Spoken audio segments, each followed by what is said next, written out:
There we go. Good morning. Good morning. Good morning. Welcome to the February 25th edition of Makers and Movers podcast. Woo-wee. February came, February went. We're in the thick of the end of the week here for you. How is everybody doing this morning? Well, it's fine morning. Remember, if this is your first time here or you're a long time viewer, listener, I need to know who you are, where you're from, what's in your cup, and what the weather is like in your area, along with five things. What are five things that you are going to accomplish today? I think we're in like the 30s today. Pretty decent out. It's sunny. We've got that. We've got water in the tumbler because I ran out of coffee and I thought I had it on the grocery delivery order and I did not. So out of coffee. Next up, what do we got? Five things. We've got a lot of just appointments today going on. So we've got, these this morning, and then we've got our calls, and then we have orders that need to be pulled, and then we've got meetings this afternoon. So that's what we have going on. Now we want to know what you guys have going on because it is Wednesday after all. What's the topic today? Topic today is we are going to one team, one school, right? One team, whole school. What does that mean? We're going to talk about how we can turn that one team order into getting orders from the whole school. So that's what we're going to talk about today. All right. Let us check in and see how people are doing. What's up, Chuck? Good morning to you. Jeff, good morning, all. Alania, good morning to you as well. Light crowd here, light comments here. It's a Wednesday. We still hung over from last night. We had a great show last night.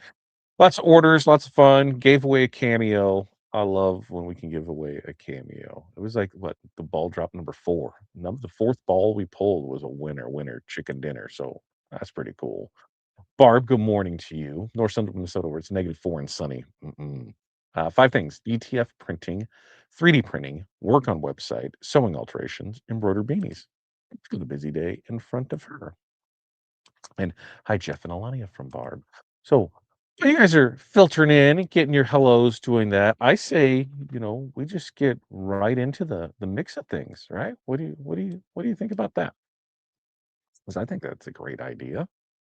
What do I know? I just work here on Monday, Wednesday, Fridays, 8:30 a.m. Central Standard Time. So I feel like a lot of apparel decorators treat those team orders more like a transaction. I mean, you get the order, right? So you get baseball order coming up. You print it, you deliver it, you move on. And then what do you move on to? You go hunting for that next team. And then it's just like starting over from scratch time. Well, let's think outside of that, right? One team order should never stay one team order. That really should be your entry point into the entire building. And so today we're going to break down how we can turn, that one successful team store into multiple programs, multiple clubs, and, eventually we reaching school wide on everything. And you're going to do this without sounding pushy and without burning bridges. You know, pretty, pretty standard stuff here with it. Okay. So, number one is let's deliver like you are auditioning for the whole building. When you land one team, you're just not fulfilling that single order. Whether you realize it or not, you are being observed. Parents talk, coaches talk, building supervisors talk, booster leaders talk.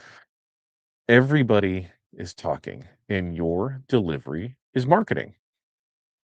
And that means, organization, labeling, communication, professionalism, those all matter more than just that speed of getting the order done alone. All right.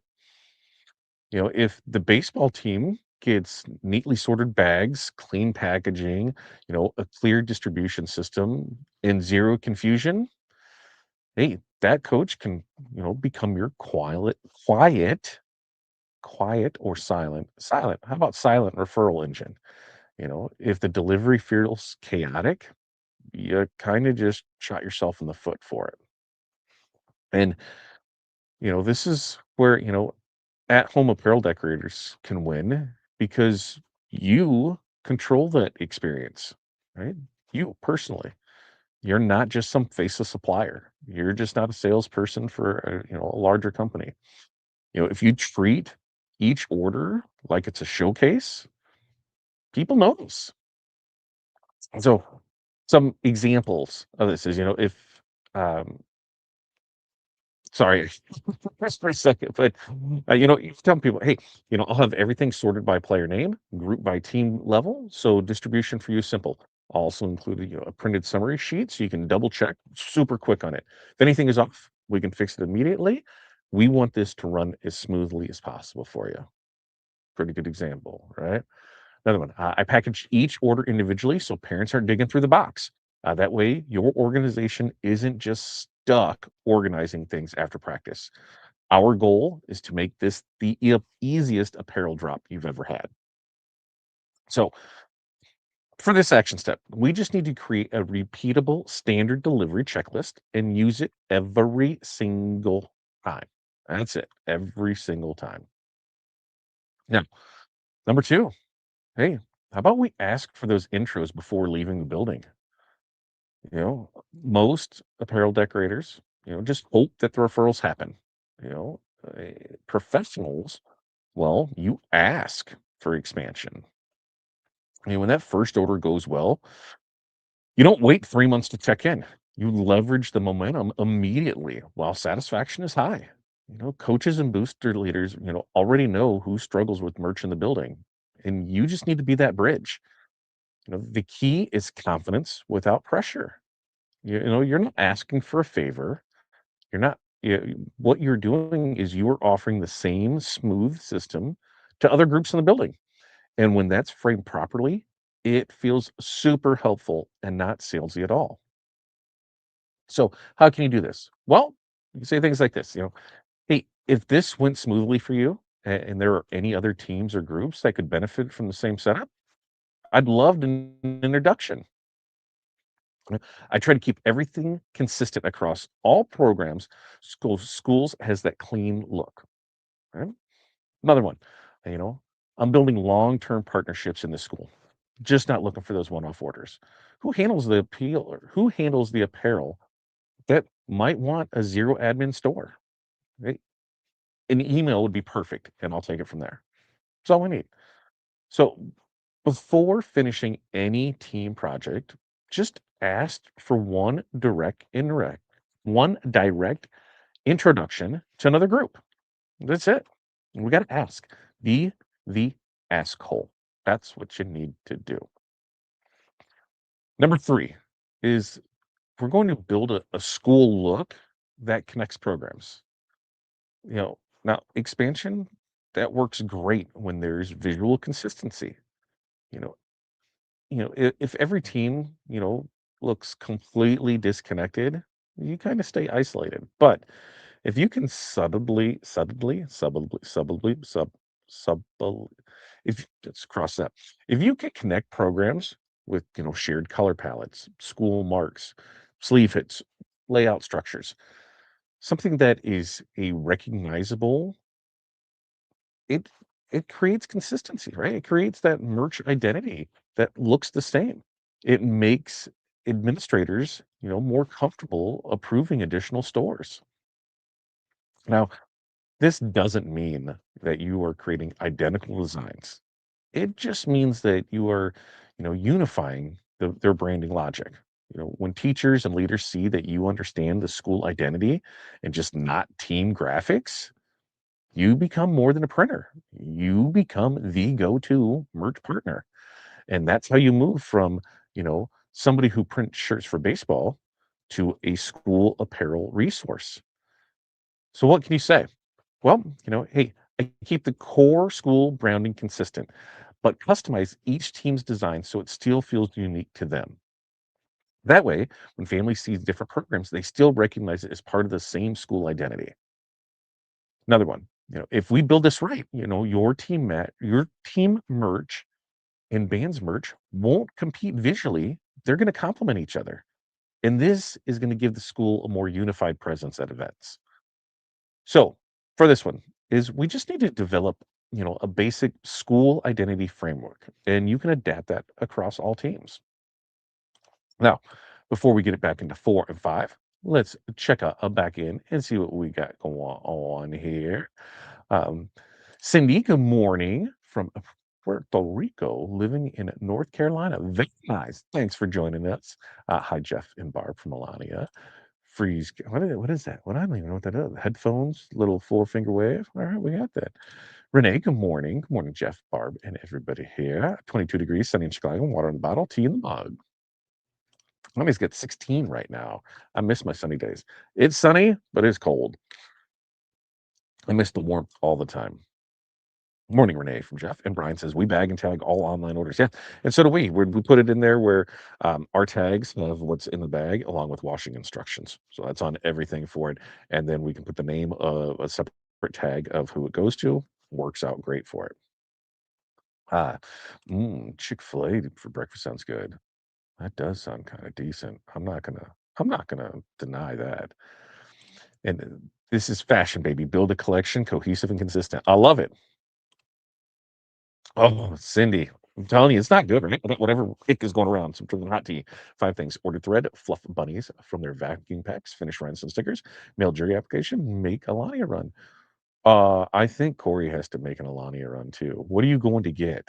I think she said something about needing to go. Are you going to Super Target in Devonport? Is that where you're headed to? Because I think that's where she's headed to today as well. All right, let's get back into it. Tip 4 is time your expansion around those calendar gaps. You know, if you only chase teams during peak seasons, you're not going to get them and you're going to limit yourself, right? Smart expansion, means looking at the school calendar and finding openings. When fall sports start slowing down, winter's programs ramp up. When athletics dip, clubs, theaters, and academic competitions rise. And that rhythm allows you to stack revenue instead of waiting for seasons. We're working on stores right now for November next year. I love it. They're getting us the stuff. They're ready to go for it. And it's through theater. They already know what they're planning for next year. Here's what we're doing for it. Okay, great.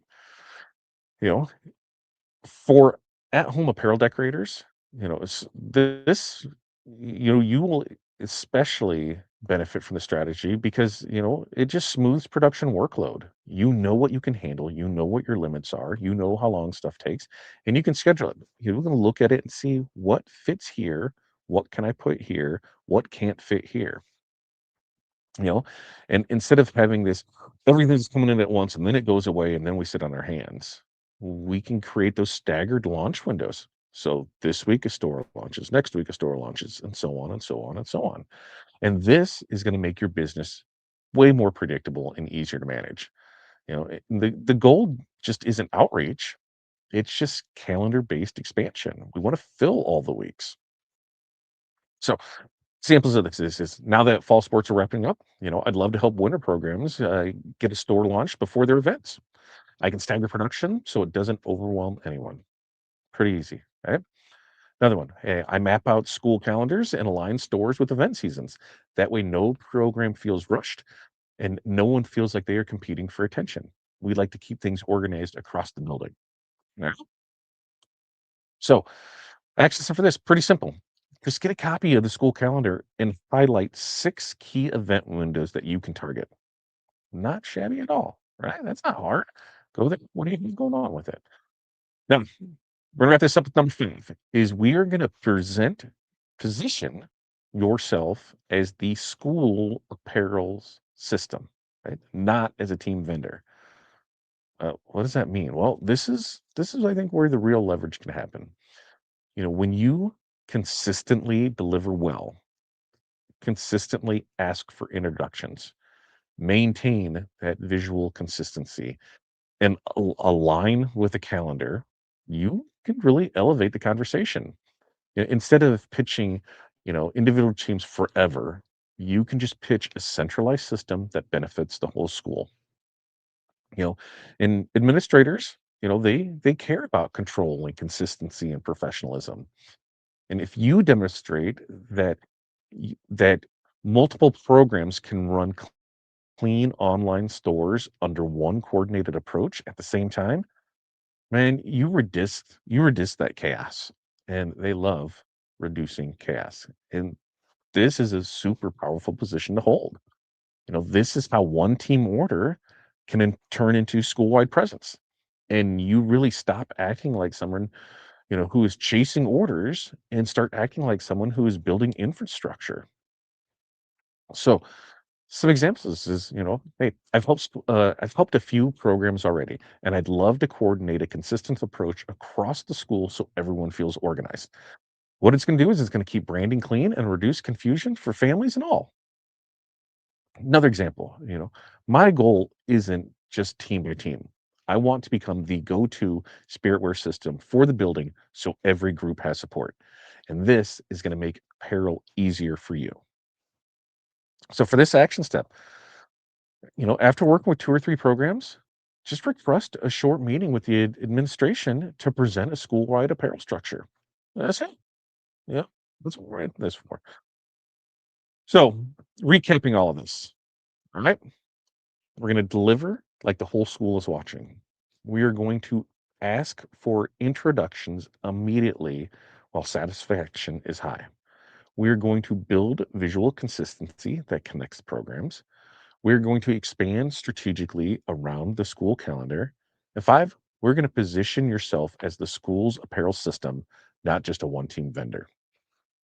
Now, if you treat every team order like a standalone transaction, what are you going to continuously be doing? Just chasing that next one. But if you treat each team as an entry point into a building, if you deliver professionally, leverage momentum, build consistency, and align with the calendar, you can turn that one store into multiple recurring relationships. And you don't need a storefront to scale inside a school. You just need structure and confidence. So start with the team that you already have, expand intentionally, and when you're ready to add those premium decoration options, guess who's here to help you? We are. Stones. Just saying. Questions, comments, concerns. We have coming up on Friday. Friday show I think should be a good one. We're going to talk about selling leagues without fighting for the big ones. Without competing with those national brands. So that's what we're going to do on Friday. Any other questions, comment, concerns before we check out of here for the day? Mentorship community year call starts in about 40 minutes. We have that going on there. We do this every Monday, Wednesday, Friday, 8:30 a.m. Central Standard Time. So make sure to like, subscribe, and share. With that, we're going to get out of here. We got stuff rocking and rolling. You guys got stuff to do. As always, leave your comments below. We read them all. Thanks for watching. Until next time, peace, love, press on, and we will see you then.